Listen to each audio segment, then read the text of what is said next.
nosotros. Recuerden que estamos en este su espacio Visión Noticias Semanal y hoy es Plus, porque en definitiva nos acompaña un precandidato presidencial por el Partido Revolucionario Moderno. Yo diría que mi hermano, mi amigo, el doctor Guido Gómez Mazara. Buenas tardes, doctor. Buenas tardes, dos buenos amigos, y a través de ustedes, a todos los que les sintonizan. Pienso que lo más importante es que yo soy amigo de ustedes. Así es, doctor. Doctor, siempre me gusta, cuando tengo la oportunidad de conversar con usted, que me oriente antes de conversar del patio, con relación a algunos temas internacionales. Sí. En el caso de ahora, a mí me llama mucho la atención el caso de Guillermo Lasso en Ecuador. ¿Qué podríamos ver dentro de los próximos días con el caso de Guillermo Lasso, que ahora vemos que quiere destituir a los diputados de la Cámara en Ecuador? Ok, gracias por la invitación. Mira, tú sabes que Ecuador es de los países que actuó a contracorriente de lo que muchos llaman la izquierización de América Latina. Eso obedeció a un factor. Lenin fue el delegatario de los niveles de popularidad del presidente Correa. Pero evidentemente, en el caso de Brecht, él de una forma u otra no actuó en la condición de que los correístas entendían e hizo una alianza táctica que cuando se presentaron las elecciones, él endosó a Lasso y no su partido original, que era el correísmo. Por una condición excepcional, Correa está en Bélgica porque tiene dos procesos penales en su contra, digo yo, con una carga política. Frente a ese acontecimiento, sin lugar a dudas, Lasso gana las elecciones. ¿Quién es Lasso? Lasso es un empresario, un banquero, evidentemente de corte conservador, que gana las elecciones en un país que tiene dos conflictos fundamentales. Primero, una fuerza de carácter electoral correísta, con una evidente manifestación en los puestos electivos, y en segundo lugar, un tema de interpretación étnica interesantísimo. ¿Cuál fue el factor de mayor perturbación? El tema inflacionario por un lado, pero en segundo lugar una acusación de corrupción. ¿Qué pasó? Que cuando él iba rumbo al juicio político y tenía la información de que iba a ser no solo encausado, sino condenado, él actuó de conformidad con un mandato constitucional que se llama la muerte cruzada. ¿Qué es la muerte cruzada? La muerte cruzada es una potestad constitucional, es una constitución consignada por Correa, mediante la cual un presidente tiene la facultad de cruzar la muerte, es decir, disolver los efectos del Congreso y reformular la posibilidad a agosto que le toca, en la intención de que los ecuatorianos validen o no las ofertas presidenciales que se habrán de presentar. En términos prácticos, lo que hizo Lasso fue que se evitó un juicio político, Sí. pero aceleró un proceso de elección, que en el caso específico de su principal competidor, como no se puede presentar, van a procurar un candidato afín a los intereses del correísmo, para que si ellos ganan, sin lugar a dudas, vuelva a Correa como líder natural de ese partido. Quiero hacer esa precisión porque, si bien es cierto, es un marco constitucional que le permite actuar al presidente Lasso, yo no estoy de acuerdo con la disolución de las instituciones. Por el contrario, los políticos tenemos que correr el riesgo de los marcos constitucionales que somos electos. En el caso específico de él, hay una particularidad constitucional. ¿Qué pienso? Yo pienso que, anota esto, yo pienso que el correísmo va a ganar las elecciones. Ellos vienen a ganar unas elecciones de medio término con mucha fuerza. Entre otras cosas porque los 10 años de Correa representaron crecimiento, expansión y una mejor incorporación de los sectores históricamente excluidos. Y los pueblos tienen una pretensión de mirar al pasado cuando desde el presente no se le da una señal clara de que el futuro sería mejor. En el caso de Correa, la gente miró hacia él. En el caso de Lula, la gente miró hacia él. Claro, toda sociedad tiene características muy peculiares. No estoy diciendo que porque eso haya acontecido en otros países puede pasar en la República Dominicana. Frente a ese acontecimiento, yo creo que el sector de Correa va a sacar provecho político. Y es el riesgo que siempre corren en las sociedades cuando los políticos de mentira se le imponen a los políticos de verdad.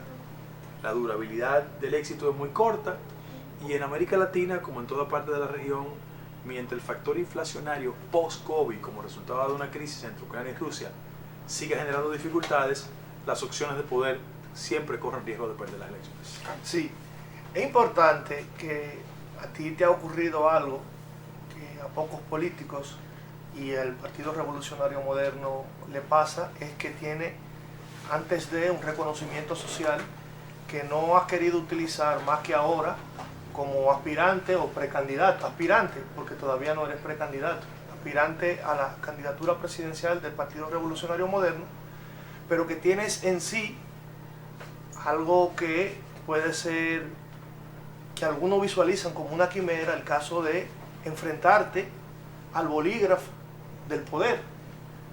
Entonces me gustaría saber que si Guido solo va a enfrentar a todo el poder con un discurso, porque está convencido y se define como amante o fiel a la NBA, como un servidor público y un demócrata por convicción. Mira, el concepto del cambio no es un eslogan de una coyuntura electoral.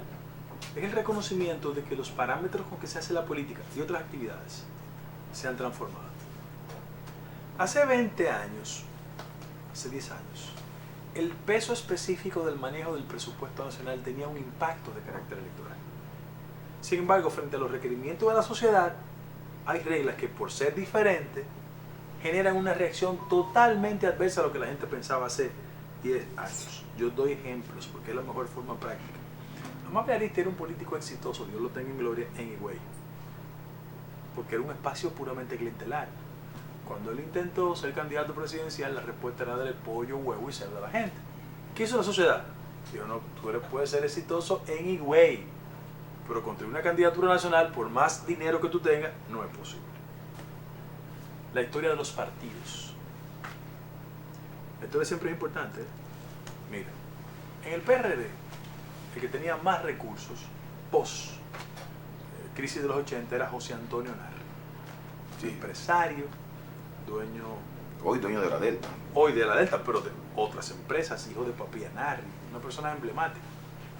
Él siempre aspiró a ser senador por la capital, nunca le pudo ganar a Milagros Ortiz. Tenía todo el dinero del mundo. Camilo Lloveres, otra figura importante en el partido, tenía todos los recursos del mundo, nunca pudo ganar. En el PLD, el histórico PLD. Cuando el PLD no era un partido de poder, era un partido de oposición, había dos ricos, Miguel Enrique Ferigles y Eduardo Selman. Ustedes en este municipio, debo recordarles que Eduardo Selman en el 2002 aspiró a ser alcalde de aquí. ¿Qué le pasó? Perdió. En el viejo PRD, lo poco que se quedó, Miguel Vargas. A Miguel Vargas tú lo puedes poner el Fondo Monetario Internacional para financiar una candidatura presidencial. No tiene condiciones, no gana. Pero el recién proceso presidencial te demostró que no es el dinero. Tú puedes decir, no, que el momentum, la coyuntura, no. Independientemente de esas herramientas coyunturales, el candidato presidencial de ese partido era incapaz de ir a un debate. Entonces, fíjate que los requerimientos de la sociedad demandan otro tipo de político. Cuando la gente me dice eso, de que yo voy a competir, yo no voy a confrontar. Yo tengo un cuerpo de ideas que son coincidentes en algunos aspectos con el gobierno, porque yo soy un constructor. Yo creo en una política de rectificación, pero tengo una visión totalmente diferente. Desde el punto de vista social, yo discrepo del gobierno y te lo puedo explicar como el ABC. Pero no quiero decir que yo discrepo del gobierno. Yo te voy a reiterar aquí los aspectos que yo entiendo que son coincidentes con el gobierno. Yo, por ejemplo, estoy de acuerdo con el gobierno con la designación de Miriam Germán Brito. Compara a Miriam Germán con Jean Alain. La comparación es un insulto, pero compáralo. En ese mismo orden. Yo pienso que cuando el gobierno dominicano asumió como estrategia la recompra de Refidón, se lo hizo inteligentemente. Cuando tú ves las estadísticas en materia de recaudación, el gobierno dominicano ha recaudado con respecto al año pasado un incremento de 18%. Es la primera vez que en la República Dominicana hay 14.000 millones de dólares de reserva. O sea, hay aspectos que yo coincido. Por ejemplo, con un entorno internacional desfavorable, la economía dominicana ha crecido 4.5%. Eso es bueno. Y yo lo aplaudo, lo defiendo. Ahora, ¿cuáles son los aspectos que yo no coincido con el gobierno? Porque en la democracia hay que disentir de forma civilizada, racional. Porque te repito, yo no soy un obstructor del gobierno. Por ejemplo, frente al reconocimiento de que la economía dominicana ha ido mejorando, y desde diciembre del año pasado a la fecha hay un descenso significativo del nivel inflacionario que pasó de 7.8 a 4.5, hay un tema esencial. Es que este es un país de los pocos países del mundo donde un descenso de inflación no implica una reducción sustancial del precio de los artículos de primera necesidad. Usted tiene un amigo que nos ganó la elección en el 2004 diciendo quién te subió el arroz, quién te subió los perros, quién luego los huevos. Amigo de Carlos. Bien, no, pero está bien, amigo mío, no hay problema, yo no tengo ese problema con la gente. Ahora, ¿cuál es el inconveniente? Que hay un histórico voto que se llama el voto económico, que es un voto que lo determina la percepción que tienen los ciudadanos respecto al mejoramiento o no de la economía. Hablo de picos históricos. En el año 1986, el PRD perdió las elecciones. ¿Hubo una combinación interna? Sí, pero hubo una crisis en el 84 porque hubo un acuerdo con el Fondo Monetario Internacional, se dispararon los precios y ¿qué hizo la gente? Fue y votó en contra del PRD. En el 90 hubo una crisis de Balaguer se robó las elecciones. Pero como tú analizas, el voto de Peña en el 90 y el de Juan Bosch era mayoría. Nosotros ganamos el poder en el 2000. El factor inflacionario fue terrible en las elecciones del 2004, porque la gente entendió que se había empobrecido. ¿Qué pasa hoy sábado? Que estamos conversando nosotros tres. Vete al Banco Central sobre el tema de la canasta básica. El 16 de agosto del año 2020, de conformidad con las estadísticas del Banco Central, una persona que estaba en el quintil más bajo, lo más pobre del país, necesitaban 19.000 pesos en la canasta básica. ¿Sabes cuánto necesitan hoy, 3 años después? 26.550. Uno. Eso es lo más pobre. El quintil más rico, la canasta básica le hacía 61.000 pesos. Hace 71. Le han incrementado 10.000. En un país donde todavía hoy estamos discutiendo el tema salarial, porque en la República Dominicana hay 11 modelos de salario bajo y mínimo. ¿Qué te estoy diciendo con esto? Que el factor que va a determinar el éxito electoral en el año 2024 es el estómago y el bolsillo. Porque como la discusión aquí no es ideológica, ni es programática, la gente va a ser conducida en función quienes entiendan que les puede mejorar el nivel de vida de ellos. Yo creo que al interno del partido tengo un discurso social. Yo tengo un discurso de incorporación de los sectores históricamente excluidos. Yo, por ejemplo, tengo discrepancias con la estrategia del gobierno en materia de fideicomiso por un lado y la alianza público-privada. Yo hubiese preferido como presidente reducir sustancialmente la evasión fiscal, que está en 61%, ponerla en 31%, y reducir las exenciones fiscales. En este país hay 5% del PIB de exenciones fiscales. Eso es más que el sector educativo. O sea, aquí los ricos tienen exoneraciones más que lo que significa la educación. Porque yo tengo un discurso social. Doctor, perdón, usted habla de discurso social. Nosotros vemos que el partido de gobierno ha nombrado en diferentes instituciones a dirigentes de organismos y de organizaciones. Vemos como el caso de nuestro amigo Miguel Seara Hatton, que no es un dirigente nato del Partido Revolucionario Moderno, pero sí es miembro de algunas organizaciones internacionales. Se despacha hace unos días despidiendo a más de 600 dirigentes de esa clase social, a los cuales usted aspiran que a un momento lleguen a un posicionamiento, a un momento determinado. ¿Qué le parece ese comportamiento de Miguel Seara Hatton? Mira, como el tema de Miguel Seara, que es amigo mío, amigo nuestro, como también amigo mío era Orlando, Dios lo tenga en gloria.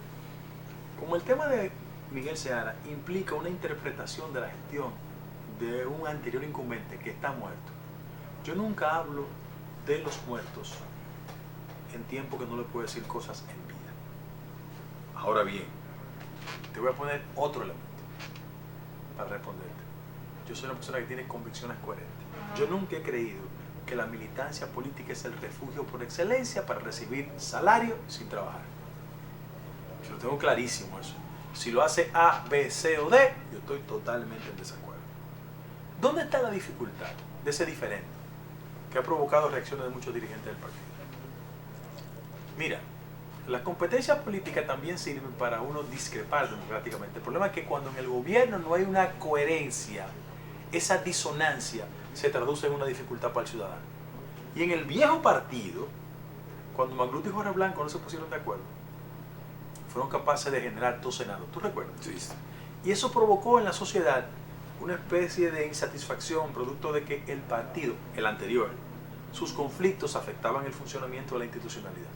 Yo quisiera que cualquier compañero en el gobierno, independientemente de la jerarquía, las discrepancias sean ejercidas más con el espíritu de lo armónico que expresar criterios personales a los que están en el gobierno, por el riesgo que eso implica para la ciudadanía. La gente lo que quiere es que los ministros sean eficientes, la gente quiere que los ministros sean transparentes, no importa el nombre ni la jerarquía. Y te doy como dato, no es cierto que Miguel no sea del PRM. Él es miembro del PRM hace muchos años. Él pasó de sectores que estaban vinculados con el tema económico internacional e instancias, estuvo en la Asociación de Estado también, pero él llegó al PRM hace mucho tiempo.